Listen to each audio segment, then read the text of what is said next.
Welcome to the Rebellious Noise Pro Wrestling channel. On this channel, we bring you some great content from inside and outside of the squared circle.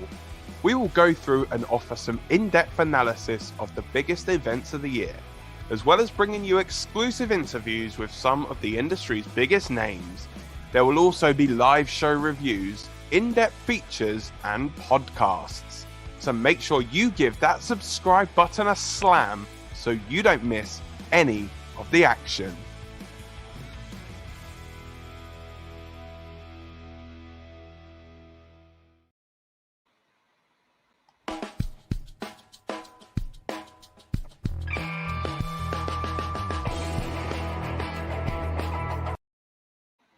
Hey, what is up, everybody? This is Dan from the Rebellious Noise Pro Wrestling channel. And yes, guys, it is Monday. And yes, I am here with Lay The SmackDan. And why am I doing a Lay The SmackDan on a Monday, I hear you ask? Well, basically, there was a little NXT event last night called NXT Takeover in Your House 2021. So, I am basically going to give you my quick thoughts on NXT TakeOver 2021. As you would have seen from the NXT review last week, I did my predictions on the show, so go back and check that out if you haven't already. But let's get straight into this without further ado.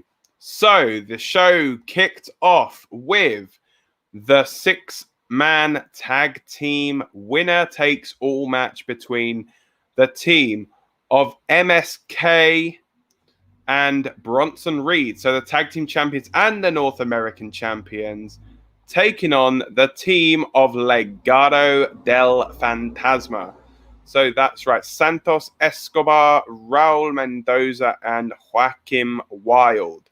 Now in this match, it was winner takes all, as I've already said. So it would basically be if Legado del Fantasma won, then it meant that Escobar would walk out North American champion and Mendoza and Wilde would walk out the tag team champions.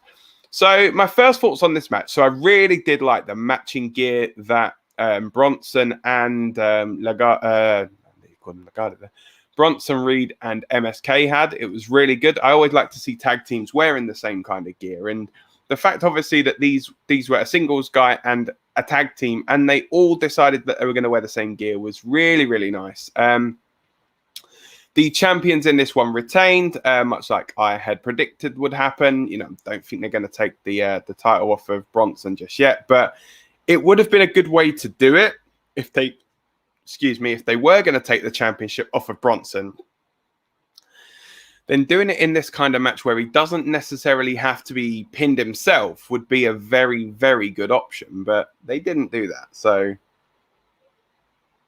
yeah, sorry about that, guys. Just clear my throat quickly. But yeah, so, you know, I think overall that match I feel as though was pretty decent. So then we go into the match between Mercedes Martinez and Xia Lee. Now, both ladies here had incredible entrances. Love Mercedes Martinez entrance. Can't wait to see that on the main roster, which probably is going to be sooner rather than later. And then Xia Lee obviously coming out the traditional Chinese kind of gimmick that she's got going on at the moment. So throughout this match, Xia Lee is looking to get revenge basically for the Mae Young Classic. She did so, defeated Mercedes Martinez. But I think this was more about, not really about the result of the match. I feel as though this is more about what happened after the match.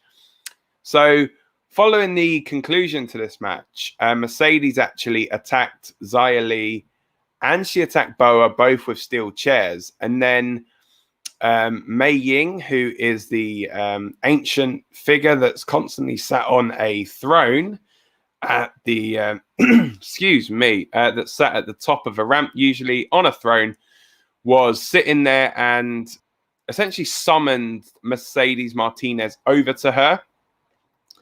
Mercedes came over. She locked in some like vice, grippy choke thing on her face or neck.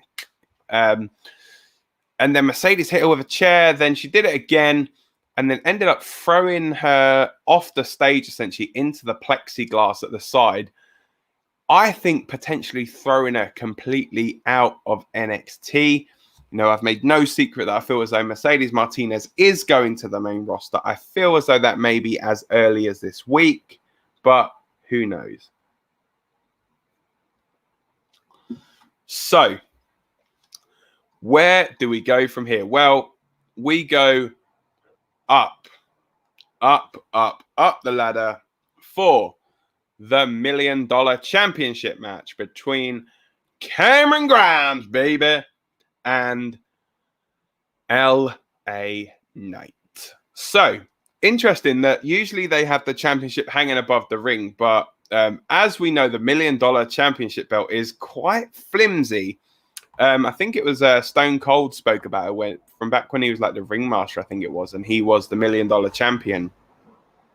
And he would say that the little dollars like that made up the strap essentially would fall off all the damn time. So, you know, I just feel as though the reason that they had to put it in some kind of briefcase thing was that exact reason. But I think it looked really cool, actually. It did look very cool. Some decent spots in this. I thought Cameron Grimes was going to win, not going to lie. But in the end, it was LA Knight who came out victorious. I guess it's going to keep this feud going now because Grimes is now going to want to recapture that pretty much. Well, I say recapture it. He's going to want to capture it in general. But I think I feel as though it's going to be a decent enough feud over that. So, so we then move on to the women's championship match. That was Raquel Gonzalez taking on Ember Moon. Now, in this match, Dakota Kai was actually quite a big part of it, actually. She helped Raquel, essentially helped her any time that she was in some kind of submission. She would push the ropes towards her. Got to give the referee credit here. At any point, the referee could have just said, look, you know what? I'm just going to disqualify you. But it seems like that is what Dakota and Raquel were looking for, to get out of the match. But in the end, it was Raquel Gonzalez who was victorious, retaining the women's championship with the one-armed powerbomb to get the victory. You know, I feel this as though this was probably, for me, one of the better matches on this card. But yeah, then we obviously lead into the main event of the night, obviously, which was the Fatal 5-Way match, the hotly anticipated Fatal 5-Way, where Karrion Kross could lose his championship without even being pinned. In this match, we had Adam Cole, Johnny Gargano, Kyle O'Reilly, and Pete Dunne. Now, what to say about this match? Well, every single man in this match put everything on the line. And, you know, I would just love to see all of them go on to bigger, better things. It's basically setting up really the next few months worth of NXT, because Kross can go in 4 different directions, or 5 if you're classing Balor as well. But he can go in different directions. You know, they've got ready-built challenges there for him. And, you know, I just feel as though, especially with how good a champion Karrion Kross is, that, you know, he could literally just face any one of them in any combination of them in multi-man matches, and it just wouldn't get stale because they're all such good workers. Obviously, the set in this one would play a bit of a part with Kross getting thrown through it. There was a number of absolute huge spots in this match, but yeah, I really did enjoy this. The finish was actually really well crafted. Very good nuance to that, because so you had Kyle O'Reilly had the heel hook locked in on Adam Cole. Now it looked like that Cole was going to tap out, but then Karrion Kross just locks in the cross jacket on Kyle O'Reilly while he's still got it essentially on he's still got it on Adam Cole. But you're thinking at any point, if Kyle just releases the hold, Cole's going to break it up. but he doesn't. He doesn't release it at all. And in the end, that is Kyle O'Reilly's downfall, because Kyle O'Reilly then can't kick out, can't get out of the move, because he's got this submission still locked in on Cole. He's focusing on that, thinking, if I hold this in a little bit longer, Cole could tap. But in the end, no, it is Kyle O'Reilly that passes out, a finish that NXT seem to love to do. He passes out, cannot continue, referee stoppage, Karrion Kross is still your NXT champion. Now, just a little bit on what happened at the end of the show. So, you know how these shows go by now. Anytime a show will kind of go off the air, you normally will get the little final graphic thing coming up. And, you know, if it's a big championship match, then normally it's like the champion posing in the ring with the championship. So we had all that. But interestingly, there wasn't like this the final graphic come up. But what we do is we actually cut backstage. And William Regal is he's on his way out. And, you know, forgive me, I don't know the name of the lady. I think it's Mackenzie Mitchell. Essentially calls William Regal and is like, look, what's going on? Because, you know, throughout this entire show, the men in this 5-man match were just essentially just battering each other left, right, and center, much like they have been since this whole thing's been announced. You know, Regal has had no control over any of this on SmackDown. But yeah, as he's leaving, he basically made a really weird statement. He just remarked on the enormous chaos that had overtaken NXT. Basically, he's just saying that, you know, I've been general manager here for 7 years. And it's just like, I just feel as though it's time for a change. But what kind of change? Is Regal going to be stepping away from NXT? Is he considering instituting some more rules? Or is he going to bring back a familiar figure to the NXT universe? We will find out what this is on Tuesday night when William Regal will address the NXT universe. But if it is to be believed, we are getting potentially, guys, remember, this is not fact.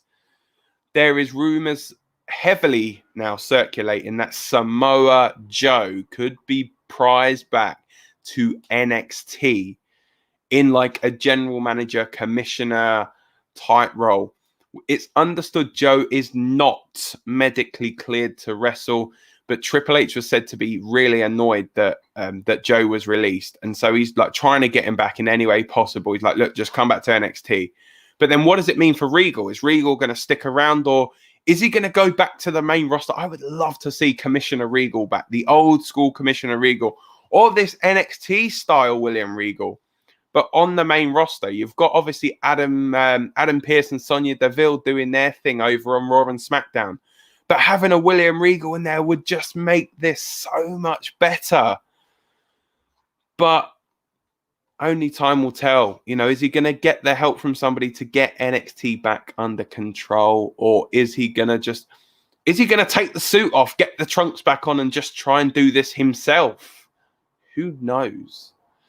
But that's not all that's going to happen on Tuesday, because we know Kushida is going to issue an open challenge too for the Cruiserweight Championship. Who is going to answer that challenge? I reckon it could be one of the Hit Row guys, you know, because there's been a lot of talk that they want gold, and the Cruiserweight title, I feel, would be a very good way for them to start with that. As I say, only time is going to tell. But don't forget, guys, you can check out what is going to go on NXT, on the NXT edition of Lay The SmackDan, in its usual spot on Wednesday at 5 p.m. Don't forget, we have the Raw episode of Lay The SmackDan, which will take place tomorrow. So that's Tuesday. If you're watching on demand, that would have already happened. But that will happen then. For now, that is everything for me. Thank you guys so much for watching. You know, thanks for sticking around for this bonus episode as well. Don't forget, leave your comments in the comment section down below. Don't forget to like, share, and subscribe to Rebellious Noise. You can find us on all the big platforms. You can follow us on Twitter at RM Pro Wrestling. You can follow me at Dan_RebNoise. For now, that is everything, guys. Take care, and I will see you all very, very soon. Bye.